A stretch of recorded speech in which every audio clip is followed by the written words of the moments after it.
BNP এবং জনাব তারেক রহমানের সাথে ডেইলি স্টার প্রথম আলোর একটা সংঘাত বাঁধানোর চেষ্টা করা হচ্ছে, খুব ক্লিয়ারলি দেখা যাচ্ছে।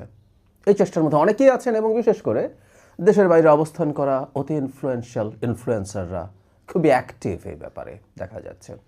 তারা খুব রেগুলারলি ডেইলি স্টার প্রথম আলোর বেশ কিছু পুরনো নিউজ হেডলাইন বিএনপি এবং জনাব তারেক রহমানের বিরুদ্ধে এরকম দেখানোর চেষ্টা করছেন, দেখিয়ে তাদের বক্তব্য হচ্ছে যে ডেইলি স্টার প্রথম আলো এই ধরনের বক্তব্য দিয়েছে, টোন এই যে জনাব তারেক রহমানকে এখন তারা আবার এসে এক ধরনের এন্ডোর্স করছে। ইয়াস, এটা ভুল না, এক ধরনের এন্ডোর্স করছে। তো সেই ক্ষেত্রে জনাব তারেক রহমানের তাদের সাথে কোনো রকম কোনো সম্পর্ক রাখা উচিত না, যেহেতু এককালে তারা এটা করেছে।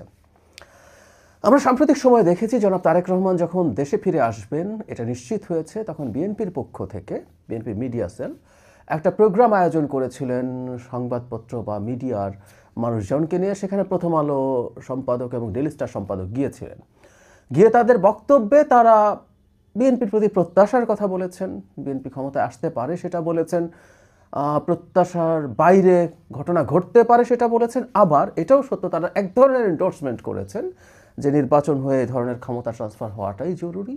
এবং বিএনপি, আবারও বলছে, তারা সরাসরি বলে ফেলেননি, কথার টোনে বিএনপিকে এন্ডোর্স করার এক ধরনের প্রচেষ্টা ছিল। তারা তাদের অতীত নিয়ে তাদের কি বলেছেন না বলেছেন সেগুলোর কথা ছিল। তো এই দুজন যাওয়াটাই এন্ডোর্সমেন্ট। তারা এই ধরনের প্রোগ্রামে সাধারণত যান না, কিন্তু গেছেন এবং বিএনপিকে এন্ডোর্স করে আসছেন। সত্যি বলতে তাদের উপরে যা হয়েছে, বাংলাদেশে বিএনপির অল্টারনেটিভ জায়গায় তার সাথে কম্পিট করছে যারা, এনসিপিকে নিয়ে একটা মুখোশ তৈরি করার চেষ্টা তারা করছেন, কিন্তু আদতে তারা ডান থেকে উগ্র ডানপন্থী লোকজন যারা এগুলোকে বসে বসে উস্কেছেন এবং বাইরে বসে উস্কানোর চেষ্টা হয়েছে সিরিয়াসলি। দীর্ঘদিন থেকে ডেইলি স্টার প্রথম আলোর বিরুদ্ধে ঘৃণা উৎপাদন করা হয়েছে। সমালোচনা করা আর ঘৃণা উৎপাদন করা কিন্তু একই জিনিস না।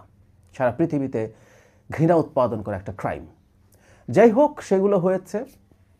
ফলে এনাদের ক্ষেত্রে তারা ভবিষ্যতের পলিটিক্যাল অবস্থার জন্য এক ধরনের সিদ্ধান্ত বা তাদের মানে তারা কাদের সাথে অ্যালাইন্ড হবেন, কাকে ভালো হবে তাদের জন্য বা দেশের জন্য, সেটা তাদের এক ধরনের অবস্থান আছে, এটা মনে হচ্ছে, এটা আমি বলতেই পারি। ইনফ্যাক্ট এটা খুব ক্রাইমের ব্যাপারও না। সারা পৃথিবীতে উন্নত দেশগুলোতেও, আমেরিকাতে আমরা দেখি নির্বাচনের আগে পত্রিকাগুলো মিডিয়াগুলো এক ধরনের অ্যালাইনমেন্ট দেখায়, প্রকাশ্যভাবেই দেখায়, জানায় তারা কার পক্ষ নিতে যাচ্ছেন। এটা খুব বড় ব্যাপার না, কিন্তু এখন এটাই অনেকের খুব গায়ে লাগছে। মজার ব্যাপার হলো ডেইলি স্টার প্রথম আলো খুব খারাপ, ওরা ভারতের দালাল, ওরা আরও অনেক কিছু, অনেক ক্ষতিকর।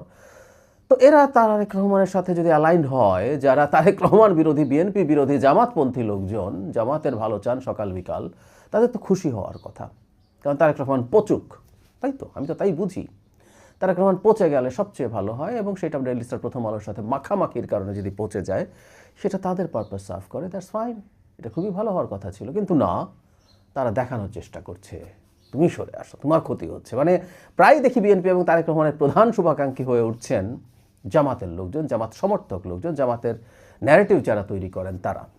খুবই কন্ট্রাডিক্টিং মনে হয়, কিন্তু আসলে এটা কন্ট্রাডিক্টিং না। কেন আমি ওই জায়গায় আসবো?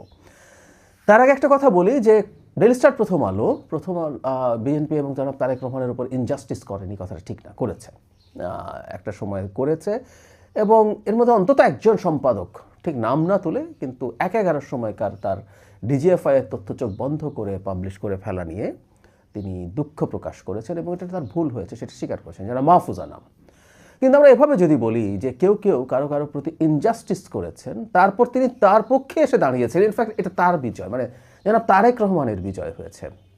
আজকের বাংলাদেশের প্রেক্ষাপটে প্রথম আলো ডেইলি স্টার এমন জায়গায় এসে দাঁড়িয়েছে, তারা তাদের অতীতে কী করেছে, তার পলিটিক্যাল অ্যালাইনমেন্ট তখন বিএনপির বিরুদ্ধে থাকতেই পারে, কিন্তু এখন তারা মনে করছেন এটাই বাংলাদেশের জন্য কল্যাণকর হবে, তারা মনে করছেন।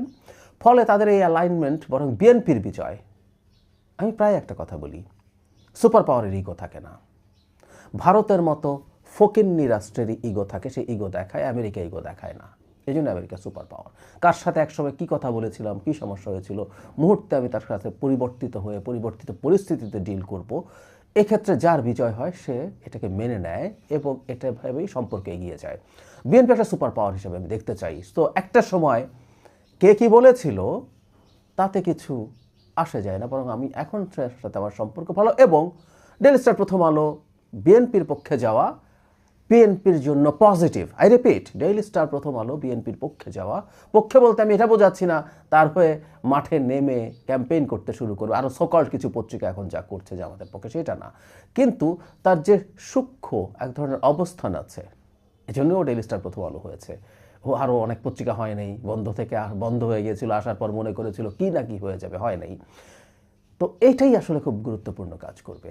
ওই যে বলছিলাম সেই অ্যাক্টিভিস্টদের এত শুভাকাঙ্ক্ষী কেন? কারণ তারা জানেন তারা যত কিছুই বলুক না কেন, বাংলাদেশে এখনও শিক্ষিত মধ্যবিত্তের কাছে প্রথম আলোর ডেইলি স্টার খুবই গুরুত্বপূর্ণ প্রভাব রাখে। আমি যখনই এদেরকে নিয়ে কথা বলি তখনই বলি এদের বিরুদ্ধে অভিযোগ নেই তা না।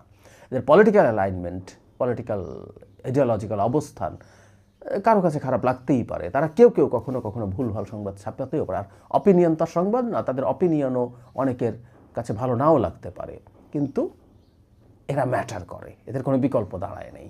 এজন্যই ওই গ্রুপটার খুবই লাগছে যে এরাও যদি বিএনপির পক্ষে, বিএনপিকে অন্তত দেশের জন্য ক্ষতিকর হবে এরকম কিছু না বলে, দেশের গণতান্ত্রিক ট্রান্সফরমেশন একটা মধ্যপন্থী দল ঠিকঠাক মতো কাজ করতে পারা উচিত বলে যদি তারা মনে করেন, এগুলো বিএনপির খুবই পক্ষে যায়। এজন্যই তারা আসলে এই সংঘাতটা বাঁধানোর চেষ্টা করছেন।